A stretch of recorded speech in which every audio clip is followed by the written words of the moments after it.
You guys for coming out. This is the great debate by the NAACP. My name is Tahir Boykins. We're going to be debating affirmative action today. So anybody, it's going to be an open forum afterwards, but really listen in during the debate. We have the debate team here, really working hard. So listen out. Give your input at the end if you want to take some notes on any questions you have and what they're saying, because we're not going to really be interrupting them while they're speaking. Definitely afterwards, if you have any questions, feel free to ask. We're going to have a little open forum, and then at the end, we're going to announce the winners. So right now, I'm going to introduce Kamya to go over the rules and of the actual debate, all right?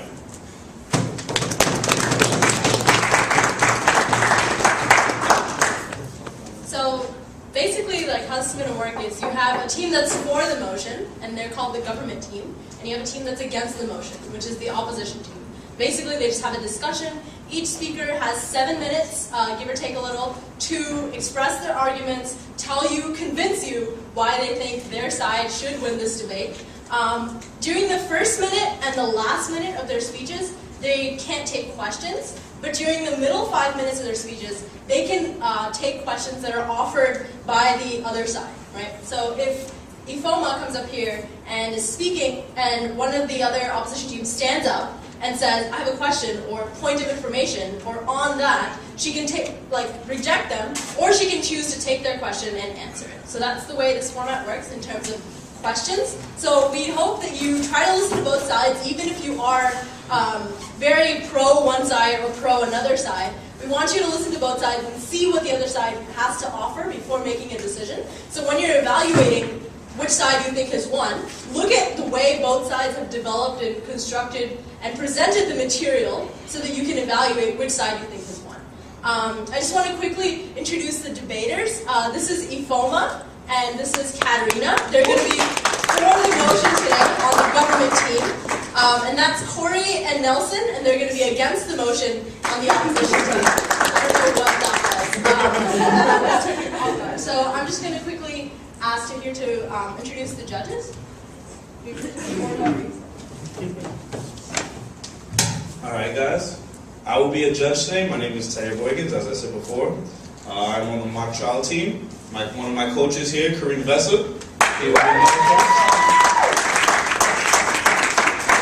And then we have the other side of the spectrum, some of the debaters. And there we have Kamya.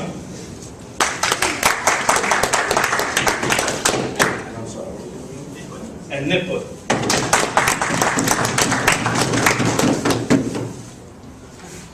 Now, we've been introduced to the participants and also the judges, so we're going to let the debate begin. All right, guys?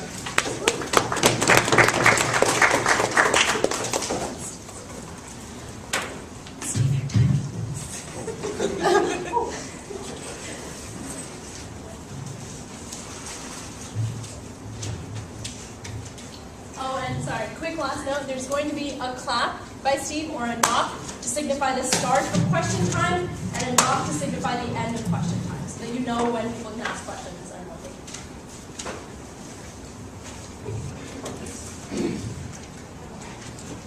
can. All right, thank you, everyone. All right, so I'm going to first off by starting off with a quote. So in 1965, President Lyndon B. Johnson said in a commencement address in Howard University that you do not take a person who for years has been hobbled by chains and liberate them, free them, and put them in a starting line and tell them you are free to compete with all the others, and still justly believe that you have been completely fair. So this is why, with this, me and Katerina support affirmative action. Okay, so I'm going to talk to you about a couple of things. But first off, I'm going to define what affirmative action is, and I'm going to get into my three main points. So my first point is why affirmative action works in the workplace and in education, and then I'm going to tell you why preferential treatment is sometimes justified, and my last point will be what will the status quo look like without affirmative action. Okay, so I'm going to get into what is affirmative action for some of you guys who don't know. So we see that affirmative action stemmed out of the civil rights movements. Affirmative action calls for minorities and women who have to be given special consideration in employment and education. We see that like in the status quo already, like affirmative action is not a quota system. It's not where we have an employee who's hiring employees and they have 100 positions and they want 10 black people. That's not what it's about. It's about ensuring that there's equal opportunity for people who have had like injustices against them. Okay, so we see that it's also where we have a manager who wants to recruit candidates. And instead they'll choose a qualified woman over a qualified man, because a woman, of course, like they didn't have the right to work until like much later than men. And we see that these decisions are not based on solely race, and we're not going to choose the applicant that's like the least qualified. You see that we're going to have 2 qualified applicants, and 1 applicant is going to be chosen because we want to have equal representation. And we see this in examples where we have in certain neighborhoods where blacks are heavily populated. We want to have equal representative people in those businesses, and we want to ensure that those businesses have these people. And this is not like, the opposition is going to come up here and say this is reverse discrimination, but we don't think it's reverse discrimination, and we're going to go into the reasons why. Okay, so I'm going to talk about why affirmative action works. So the first thing I'm going to talk about is how affirmative action works in the workplace. So we see in the status quo that like there's so many examples where people of color, white women, and working class women, and men of all races have been excluded from jobs or educational opportunities because of their race and because of the opportunities that has been denied for them. And we see that when the executive order was passed in 1965 that called for this policy of affirmative action, and we have hundreds and thousands of people who were included and were given access to education. And Harvard University is a good example. Like in 1963, they had only 3 black people in their class. And in 1965, after the Civil Rights Act, with affirmative action was passed, it rose all the way to 15. So that's a great increase. An increased representation, and we need equal representation in society. So we see that in also in the workplace, we see where if you go on have a phone interview with someone, and employer sounds, they like what you have to say and they're interested in meeting you, and when they meet you, they see your race and they're like, no, I don't want her because she's not what I'm really looking for. And you're denied access to these sort of programs. Let's take it. We have anti-discrimination laws in the books. Why does this not suffice for your standards of protecting minority classes? Well, Corey brings up an interesting point. He's talking about equal opportunity, and equal opportunity is different from affirmative action. Equal opportunity is basically to ensure that we're not solely rejecting people based on race, but affirmative action is more in a stance where we want to include people and we want to make sure they have representation in their communities. So that's definitely what the difference is. So we think that, especially in education, we see that the struggle for integration and equality has been one of the major problems in American legal education. And there's been this many legal challenges to segregation. And we think that we want to ensure that blacks are represented in schools. And we see these law school cases, we have the University of Michigan cases and the Sweat versus Pena, where the court ruled that they want and their decision where they want to include blacks in the status quo. And this is important because we, in our everyday lives, we're interact with the law every day. And the law schools provide ground for legal learning and practice. And we can't be effective in isolating the individuals and institutions with which the law interacts with. And we want to call for heavy integration. And in order to get behind racism, some of you guys are probably going to say, well, this is absurd. We must first take race into account, and then in order to treat some persons equally, we have to treat them differently. Think about what blacks had to go through in slavery. We were not provided with the same access to education, the same access to educational opportunities and work opportunities as whites, as our white counterparts. So in order for us to fight the injustices that has been done to us, we have to have affirmative action take place. So we have to treat blacks differently and include them and have sort of equal opportunity in the status quo. And then the opposition is going to come up here and say, well, it's racial hierarchy. It's not racial hierarchy when we want to include and diversify the system and sort of include everyone, because the world is not composed of only white people. It's composed of many different people, and we want to ensure there's representation in all walks of life. Okay, so then I'm going to talk to you about why is this important? Why is affirmative action important? It's important because you want to give people the valuable experiences. We want to expand the professional class to include minorities, and we want them to elevate their aspirations so they can last for generations to generations. Okay, so we see that we want to have continued the status quo. If we didn't have affirmative action, the status quo basically we won't have as many blacks in college. We won't have many minorities in college, and these factors are definitely going to take into play in admission decisions. And I think one of the also important things to make note is, like, if you see in a workplace environment, like when you talk about like job opportunities are mostly like heard like through informal network of friends, and we see that like since the results of racism are like in segregated communities in schools and workplaces. And this pattern leaves people of color out of the loop, because like if you have a friend in white corporate America who needs to hire like somebody within their company, they're going to go through their friends, they're going to go through their neighbors, they're not going to go into the black communities, and these people are going to be left out. And we want to ensure that there's equal representation. Okay, so basically, in conclusion, I just wanted to state that it helps to mitigate the historical effects of institutional racism, and it also counters the effects of current discrimination. And for all these reasons that I asked, we ask you to please propose. Thank you. I'm going to invite the leader of the opposition to give a speech.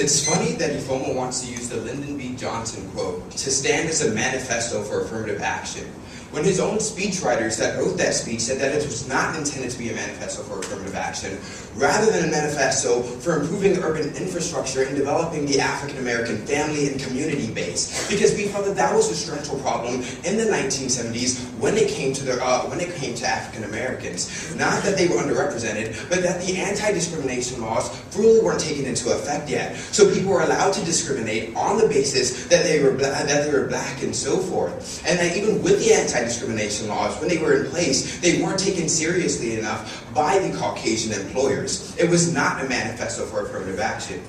So, ladies and gentlemen, I want to talk to you about 4 points in my speech. I want to talk to you about how affirmative action harms other minority groups. Secondly, how the stereotypes and stigmas that affirmative action places on the African American culture harms them after the fact they've been admitted into colleges or even in the workforce. Thirdly, I want to tell you that it doesn't help the least advantaged people among us, which is what social policies are intended to do. And lastly, I want to talk about how affirmative action only addresses the aftermath of inequality rather than the actual problems. But first, I want to get into a little bit of rebuttal. We hear from Ifoma that, well, affirmative action is not trying to address like equal opportunity. But there are only two types of affirmative action policies. Affirmative action that seeks to enhance equality of opportunity, and affirmative action that seeks to enhance equality of results. Now, if we're not going by a quota system, which is what equality of results is, it basically says that because 15% of the population is of like African American descent, then we're going to try to replicate those results within our college admission spaces. That's what equality of results is. But then she also struck down the possibility of going towards an equality of opportunity basis, which is essentially allowing African Americans to be viewed at in the same light, which is what anti-discrimination laws are there for. So what we say on our side of the house is that the anti-discrimination laws that stand for equality of results are sufficient, and I'm going to do that, and I'm going to prove that within my speech.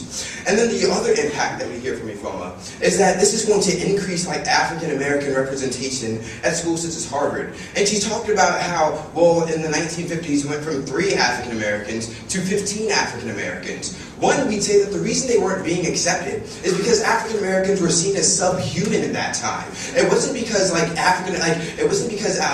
because African Americans had affirmative action, now they were able to be admitted. It's that there was more of an emphasis on judging them based off of their merits. And we see that when we judge an entire culture based off of merits, that these people can still shine. Because what we hear from side government is African Americans just won't be able to succeed, and they won't be able to get into Harvard if they don't have affirmative action. And we think that's the wrong message to send to an entire culture and an entire race. But now I want to get into my positive matter and how affirmative action actually harms other minorities. Okay?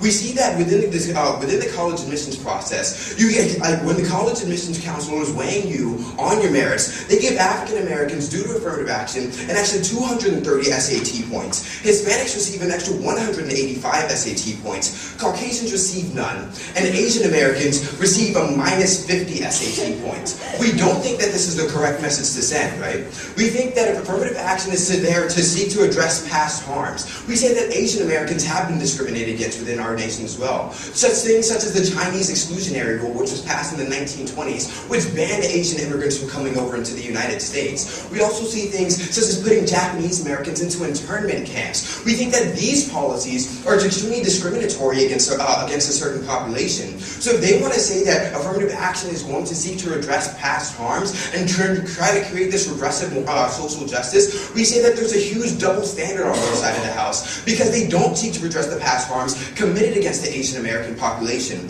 They only seek to do this when it comes to the African American population. And we say that when you have this type of culture, that it's not beneficial for the government to send a message that one culture that was discriminated against doesn't have to work as hard to achieve the same benefits as another culture that was. Not at this moment, Ifoma. But then the second thing I want to talk to you about is that the stereotypes that plus the stigmas have on the African American population after they've been admitted. Because even if they want to tell you that this affirmative action is somehow still beneficial and still somehow like something we should keep for the African American community, we say that this is false, right? Because we say that what affirmative action often does in things such as law schools is that it puts them in a class or in a university that has a rigor that they're just not ready for. And so we say that our fellow brothers and sisters will perform relatively lower at a lower standard at Harvard Law School than they would at Ohio State Law School. And so we say that this doesn't benefit them in this opportunity, like when they go into the workforce and so forth. Because the evidence shows that when you have people who are bumped up into the next year and get a rigor that they simply aren't ready for, they don't perform as well.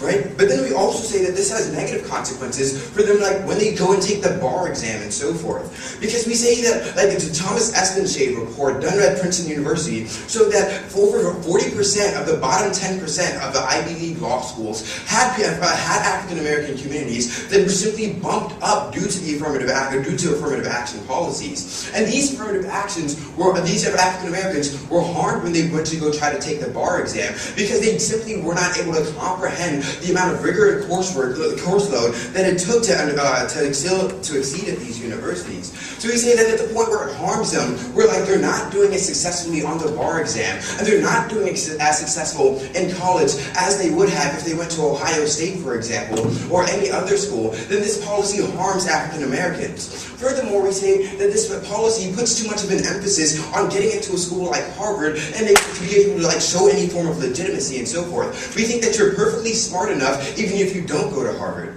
But thirdly, I want to talk to you about how these social policies not helping the least advantaged among us. Because we say that too often when we see affirmative action done, these SAT policies only help those who are on the 1,800 to the 20,000, 2,050 range on their SAT scores. So it's often an example of going from that first year school to the upper echelon Ivy League school. But we say that these people would have been successful anyway, even if they didn't go to Harvard. But what they're ignoring is they don't go in and address the problems that are happening in the urban areas where these kids aren't given the opportunity to go to college. That's what affirmative action isn't helping. It's not helping the least advantaged among us, which is what we think the focus of almost any social policy should be to try to aid. But lastly, I'm going to tell you that it only addresses the aftermath of inequality, not the real problems. Because the problems that we have within the African American community are a lack of secondary education in high schools and so forth, bad teaching in these secondary institutions, not in the instance of going to college, not in the instance of going to Ivy League law schools. So for these reasons, I proudly oppose.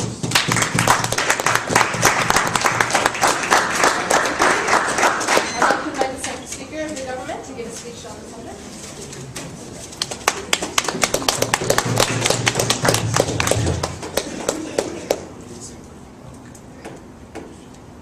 Thank you, Madam Speaker.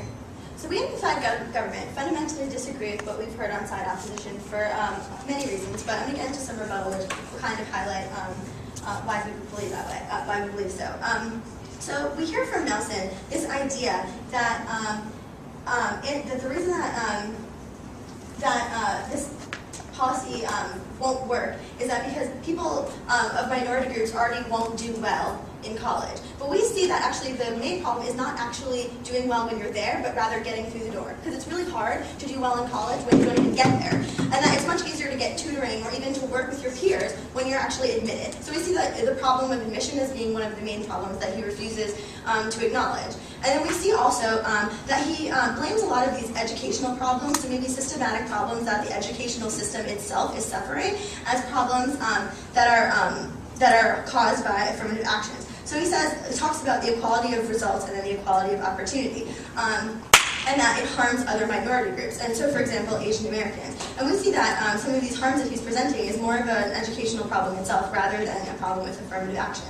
So on to my positive matter about why we support affirmative action. So I'm going to bring you 3 different points that are going to highlight why we believe that it is beneficial to basically the community as a whole. So the first point is why it levels the playing field. And then I'm going to provide you some examples of how in the past it has been used to level the playing field and why it's the best way that we know to do so. And then secondly, why the Black community is unique and why these disenfranchised minority groups why they do deserve affirmative action, and then also why it's justified, and why some of these harms that they're presenting aren't really accurate, and why we believe that it's actually something that's beneficial. So on to my point about why it levels the playing field. So we see in situations like busing, so we're talking about groups, areas that are very racially segregated communities, where one high school is predominantly white and one high school is predominantly Black, and that the educational board sees that this is a problem and that the Black communities are significantly disadvantaged because they're, in general, a lower tax base that have less resources to provide to the schools, that they bus students based on race, and that we've seen in the past that this has been done to sort of level the playing field. So we see that things like busing are akin to affirmative action, only on more of a high school level rather than what we're talking about, which is more of in higher education and employment-based levels. And we see that as a whole, that it benefits the community because instead of having one group of sort of like a privileged class and an underprivileged class, basically it's where you were born, where you grew up, and where you live. So you live in this bad neighborhood and that's where you will stay, and you live in this good neighborhood and so you must deserve all these good things that you're getting. And we don't believe that. And we believe that basically that everyone should have an equal opportunity to succeed, and that basically when you're already in a disenfranchised minority and you're not receiving the same resources as maybe your white counterparts, that it presents some harms for college admissions or even future success as a whole. And that we believe that the Black community is unique because they suffer systematic discrimination. So it's unlike the Japanese internment, which is relatively a much smaller period of time. And also, what we see today is we don't see the same sort of racism against Chinese and Japanese immigrants that we do with Black immigrants. And also we see that the Black community is different because, I'll take it in a second actually, we see that so, for example, people who aren't necessarily descendants of slaves, for example, West Indian immigrants, that just from their skin color, they're associated with a group that they don't necessarily belong to. And we see that that's why it harms the Black community as a whole. Go ahead, Nelson. Yeah, but when we told you that affirmative action actually harms the African American community, because when they don't exceed in these schools that they go to based off of affirmative action, that like they're given these statements that they're just not as smart as the white people, right? So even when they give these benefits, they don't perform, so it allows us to stigmatize African Americans as just not being smart. All right, I think your question really makes some assumptions that they don't perform well. So basically, and I disagree with that. Actually, we disagree. We think that when you get to the level of higher education, that actually you're given the opportunities to succeed. So we don't believe that just because you've gotten someplace, maybe because of affirmative action, that that's a determination for how well you will do. We actually see that it will actually make you work harder, and that actually will help you, and you'll actually be better that way. So I don't necessarily agree with that point. But anyway, that we see it as a harm for the Black community as a whole because people people as a whole are suffering for something, so simply why it's justified. So we see basically that though skin color isn't a predictor for how well you will and will not do in life, and that we see that sometimes, especially in the job market, that it's used that way. So what Corey brought in POI earlier was he asked Ufoma why discrimination laws aren't enough. And we see that discrimination laws don't necessarily tackle the issue at heart here. So for example, if you have a Black and white candidate, and they're relatively similar, same age, educational backgrounds, and that you happen to pick the white employee, even though he isn't necessarily any better than the Black employee, employee, and that if this happens very often in your community, and that maybe you have a personal prejudice or bias, that wouldn't necessarily trigger an anti-discrimination law. So if someone hasn't directly said to you, you were not chosen because you are black, then it just seems like that you weren't good enough, when that's not necessarily true. And we see that on this side of the house, they're bringing this kind of insinuation that that affirmative action will have candidates that are less qualified, and we don't agree with that, because we actually think that your cultural background is a part of your entire package, just as speaking a language enhances you as an entire package. So for example, employers might want someone who speaks another language. They would want someone that has a different cultural identity. So for example, we see in so marketing companies. If you work for a marketing company and your job is to market to a certain group, but you don't know that group and you don't understand that group and you have no one on your staff that understands that group well enough to market to them, then we see that actually as a net harm. That actually it's really just disenfranchising the group more and making them sort of this like the others category. So we have this educated population who is able to have the access to these jobs, and then these others who basically aren't even allowed into the door. So what have I told you today? Basically, I told you that affirmative action is a benefit to the community as a whole, and that we see that it levels the playing field, and that actually in the status quo we already use it pretty frequently on a racial basis, and that the black community is unique because it suffered a systematic set of discrimination, and that just by being black that you're automatically associated with the group, even if necessarily that wasn't your experience, and that it's a harm for basically anyone that's any sort of ground at all, and that it's justified because because as a whole it will lead to basically diversity in the job market and basically an increased cultural awareness, and that's why we urge you to propose. Thank you, and my final speaker today, Victoria, will give the speech.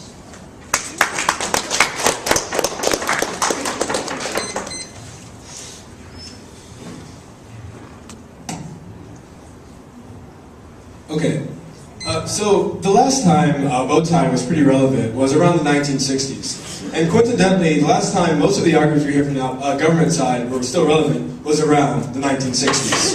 Because what we get here is about how we need to allow them to get through the door. And we've already told you on our side of the house that anti-discrimination laws are the ways to protect that sort of discrimination. When it's outright, we're not going to allow you to have that opportunity. This is in fact something that we already protect and something we accept on the opposition side. You don't necessarily win this point. But then they present a dream scenario where, there's going to be a white candidate and a black candidate, and they're going to have the same exact resume, and you know what? If they choose the white candidate, then that won't target the anti-discrimination laws that we were trying to advocate for, right? And you know why they won't? Because it's not anti-discrimination. Like, somebody's not going to have a job, right, Katarina? Like, I don't think this employer can just hire just about anybody, right? We don't need to necessarily prove why that was a racist decision and not necessarily a decision based on utility, which all employers sort of, in fact, have to protect. Then secondly, she says a point about marketing, right? We need diversity in the workforce. And one we would say, if that's necessarily true, we think employers would be smart enough to hire someone that can properly market them. But then secondly, if they don't do that, we think that this argument is actually a justification for discrimination, because we see in France, in the L'Oreal company, actually directly discriminated against minorities in France, and only wanted the white French women, because they said, the only way we can sell shampoo is from white women, white French women. So that's in fact why we see discrimination, when they say, the market needs to solve for it, and that's the harm there. And then thirdly, she brings up busing, and she says that they're akin to affirmative action. We don't buy it, and here's more reasons why we think this is why affirmative action is a bad idea. Firstly, what Nelson told you was why affirmative action was not necessarily a good idea. But I want to tell you why we shouldn't prefer race to benefit, why we shouldn't use race to give out benefits. Firstly, because we think categorizing people by race is necessarily harm. Because firstly, it puts people, the race first and person second. Why is this harmful? Well, because we think we divide society and there's an expectation performance. Because they say, oh, we want diversity. And while that's well and great on our brochure, we say that the diversity they want is something what we need to expect black people to act in a specific way so that we can make our universities experience. What I'm here to contest is that if I was a white person or of another race, that this speech would not be less or more better than if that was in fact so. We don't think that a placated diversity is a good idea. It's not necessarily going to buy that. But I know it's a tough sale here in an NAACP room, right? Because we are dividing ourselves into a race. But if you look at the NAACP history, they actually would agree with me, because the first founding president was not black at all, but he was a white man named Moorfield Story, right? That's particularly relevant in this round. We can say that it doesn't matter what your race is, you can represent a particular race and also advocate for specific things in diversity that they want to talk about. That's important, and they missed out on that in this debate. Secondly, we think affirmative action, why we should not prefer race beneficial scans, is because it provides a resentment to other races. Nelson kind of already talked to you about this. I really hate this mic, sorry. But Nelson already talked about this. That, like, we think, firstly, that most of these things that I'm talking about is zero sum, right? Not everybody can go to Harvard if well, I'm sorry, but like some people do have to settle for St. John's. It's a great school. I like it. But firstly, we think this sort of discrimination happens when it's crucial, utmost crucial, like in workplaces and schools, where cohesion is fundamentally important to reaching the goals of that. So like if we all kind of, like, this is a nice little diverse room here tonight, this is really great, but if we all kind of like secretly hated each other, we think like this would be a very hard debate to be sort of having. But we say, secondly, we're not talking about race riots here, right? We're not talking about something that's really harmful, but very covert, and then we hold it within ourselves. So I think a great example of that is like the movie Crash with, I'm sure most of you have seen it, right? Well, we have like sort of stereotypes and prejudice that we might not necessarily reflect, we know that we unconsciously and express, but yet we hide them in there. This is the sort of stuff that we have through affirmative action. We have some sort of resentments from other races. Before I go on for more importance to that, go ahead, Katarina. This is why we're actually advocating for affirmative action, because we believe that prejudice and stereotypes are so deeply ingrained that there's no other way that we can move past them besides affirmative action. But if the fact that you ingrain them more, we would be against affirmative action on our side of the house. So there are ways, and we think that anti-discrimination laws again, protect those sort of discrimination that you want to protect. But thirdly, we would say empathy is also a particular thing that we lose out on for resentment. And I like empathy is sort of like a fluffy-duffy sort of concept. But I think particularly when we have minority groups sort of like fighting against each other, or in a way that we would say that the cohesiveness of that is in fact a harm. So NAACP is another great example. Like Albert Einstein, I looked this up on Wikipedia before I got here, was a member of NAACP because there's a lot of Jewish empathy towards the black movement, black civil rights movement, because they recognized that in fact the same sort of struggles that they were having in Germany at the time, Germany in the past, were sort of the same similar struggles. We lose out on this when we have policies like affirmative action that divide minority classes, right? When we say that we're going to pick and choose which one we like. It's really great to empower racism when you want to divide and conquer and say we're going to give it to you guys, but not you guys. And we wouldn't say that like on your side house we can't give it to everyone because like I told you already, it's sort of a zero-sum thing. Everyone can't just get what they want. So thirdly, why we think this is a harm? Because it makes race more political, open to political wins and to a political game. Because we would say that like whenever race is talked about, whether it be on like political floors or Supreme Courts or even down in community rooms, race is actually harmed. Because we would say that race is something that's like mutable and sort of changeable, not changeable into yourself. And we say that when we like make sort of decisions based on race lines, we think that we open ourselves to things like accusations of racism, which you see like on Fox News and all those like political shows, right? We think that's harming the discourse of race because now we have to use it either for like gaining something or harming other people. It's an intensely personal thing, and we shouldn't be making the political decisions on that in today's world, where in fact most of the equality that they want has already been protected. Like maybe in 1965, when it was still relevant, we were still fighting for civil rights, we would say like maybe those are political decisions. But when there's a base equality, we shouldn't racialize problems, but fix problems in a sort of total stance. So what we're saying is that while race is important,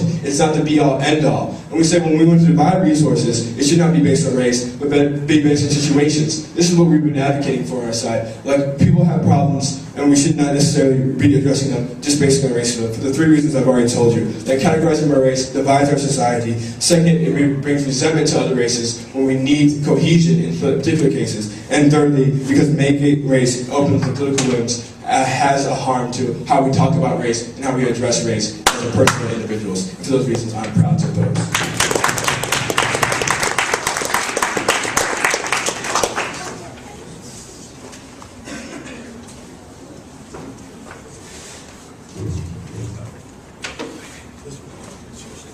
Oh, yeah. All right, guys, another round of applause for all the participants today.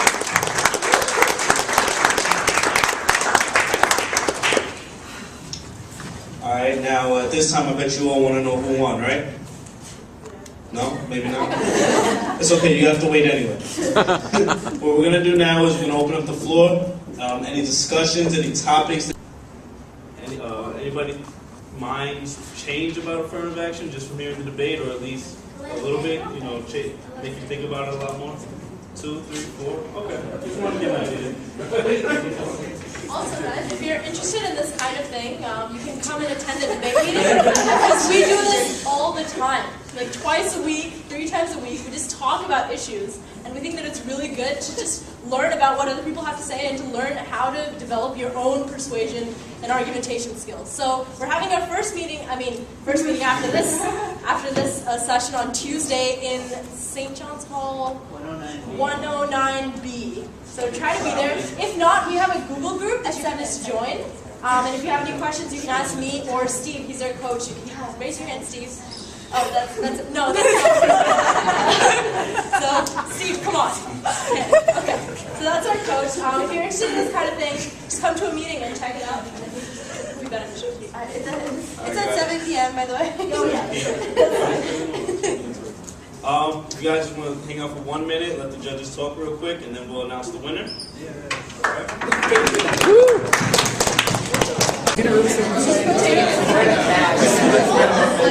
Why are we getting the adjudication on time? Because I want it. I want to add it to the end of the... This is my film, yo. Had enough of you, Steve. Sean. Alright, thank you everyone. We had an interesting discussion, and there was some argument as to which side won, but at the end of it, we awarded the win to the opposition. Thank you so much. You guys did a great job too. It was a close debate.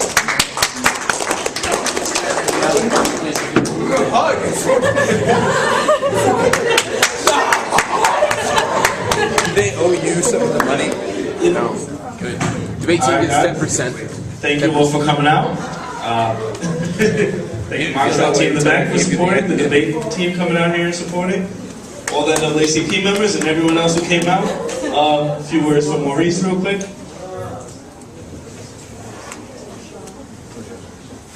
Hey guys, I'm Maurice Sine. I'm the communication chair of NAACP. To the winners, y'all have a $20 gift certificate prize. We'll be getting to y'all about that. Don't worry, I will take care of y'all. And also, I'd like to thank everybody for coming out. Really do appreciate it. I know it's a Thursday night. I know y'all probably have things to do. Really nice to come out. I love the influence. I love everybody's responses for tonight. Also, NAACP will be having a couple more events for the rest of the month for Black History Month if you'd like to come out. On, what's the talent show? Next Monday, February 28th. We're going to be wrapping up Black History Month with a talent show. So if y'all can come out, that'd be great. It'd be $2 for St. John students, $3 for non-St. John students, and $1 for